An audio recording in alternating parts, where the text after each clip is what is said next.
Budget হচ্ছে 2026 এবং 27 অর্থ বছরে, অথচ এই আমাদের দক্ষিণাঞ্চলের উন্নয়নের জন্য তেমন কোনো বরাদ্দ রাখা হয়নি।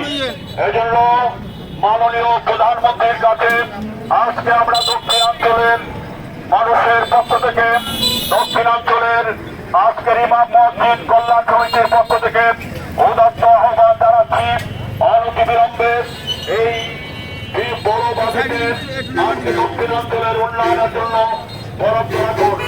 অন্যথায় আমরা দক্ষিণাঞ্চলবাসী প্রয়োজনে বরিশাল বিভাগকে অচল করে দেব।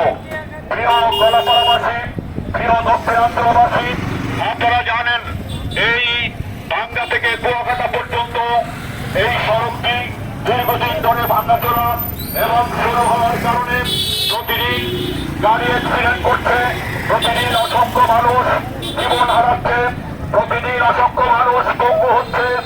অতএব এই 6 লেন আমাদের প্রাণের দাবি, এটা কোনো দলীয় নয়।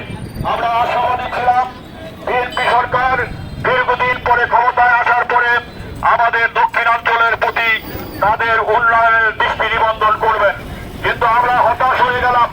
আমরা দেখলাম যে এই বাজেটের পুরো অংশটাই আমরা দেখলাম চট্টগ্রাম, ঢাকা সহ উত্তরাঞ্চলের জন্য বরাদ্দ করলেন, দক্ষিণাঞ্চলের জন্য তেমন কোনো বরাদ্দই করলেন না।